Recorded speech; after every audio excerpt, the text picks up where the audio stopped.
नमस्कार। आज हम बात करेंगे श्रीमद् भगवद गीता जी के दूसरे अध्याय के 66वें श्लोक के। पिछले 2 श्लोकों में भगवान श्री कृष्ण ने अर्जुन को बताया कि इंद्रियों को वश में करना एक साधक के लिए कितना आवश्यक है, तभी उसकी बुद्धि स्थिर होती है और वो परमात्मा को पाने के लिए अग्रसर होता है। इंद्रियों को वश में ना करने से क्या होता है, उसके बारे में भगवान श्री कृष्ण ने 66वें श्लोक में बताया। तो 66वां श्लोक कहता है, नास्ति बुद्धिर्युक्तस्य न चायुक्तस्य भावना न चाभावयते शांतिरशांतस्य कुतः सुखम।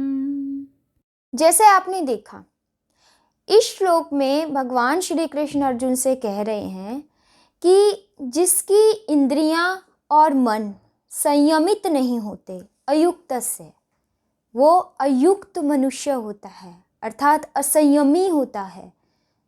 उसकी जो अयुक्त है, जिसकी इंद्रियां और मन वश में नहीं है, ऐसे व्यक्ति की, ऐसे मनुष्य की एक निश्चल वाली बुद्धि नहीं होती। एक निश्चय वाली बुद्धि अर्थात व्यवसायत्मिका बुद्धि। और जिसकी व्यवसायत्मिका बुद्धि नहीं होती, उसमें निष्काम भाव अर्थात कर्तव्य परायणता के भाव नहीं आते। और जिसमें निष्काम भाव नहीं होते, उसको शांति नहीं मिलती।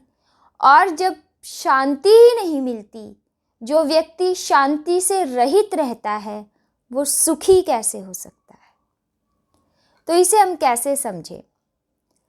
इसमें भगवान हमें यह संदेश देना चाह रहे हैं कि मन को और इंद्रियों को वश में करना क्यों आवश्यक है। वो ये बताते हैं कि यदि व्यक्ति की इंद्रियां उसके वश में नहीं होती, तो वो असंयमी हो जाता है। उसमें अनेकों कामनाएं जागृत होती रहती हैं। कभी वो धन चाहता है, कभी भोग चाहता है, कभी सुख चाहता है, कभी आराम चाहता है, कभी सम्मान चाहता है। अनेकों कामनाएं उसके हृदय में जागृत होती रहती हैं, जिससे उसका एक ध्येय नहीं हो पाता। जब ध्येय स्थिर नहीं हो पाता, तो उसकी बुद्धि स्थिर नहीं होती। जब बुद्धि स्थिर नहीं होती, तो उस बुद्धि को हम कह सकते हैं कि वो एक निश्चय वाली नहीं है, अर्थात वो व्यवसायत्मिका बुद्धि नहीं है। व्यवसायत्मिका बुद्धि क्या है कि मुझे तो केवल परमात्म तत्व की ही प्राप्ति करनी है। यह व्यवसायत्मिका बुद्धि है।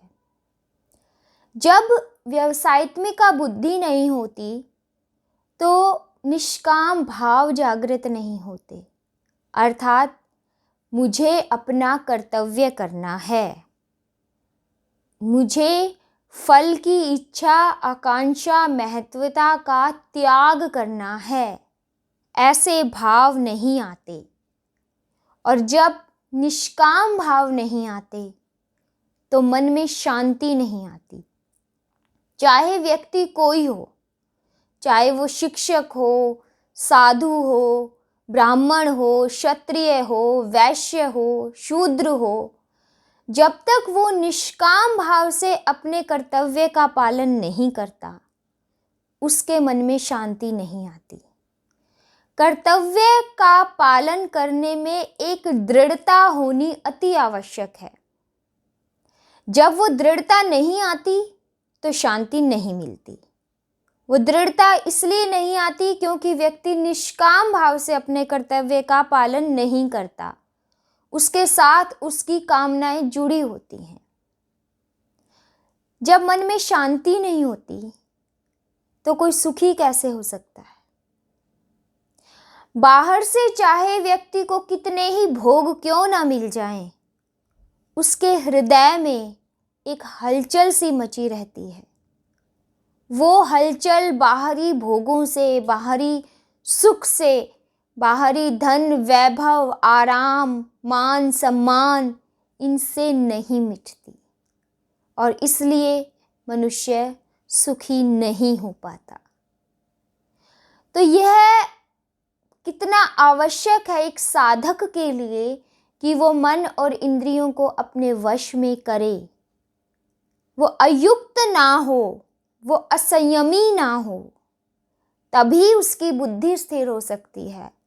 उसका एक ध्येय बन सकता है कि मुझे तो अपने कर्तव्य का पालन करते हुए केवल परमात्मा को प्राप्त करना है।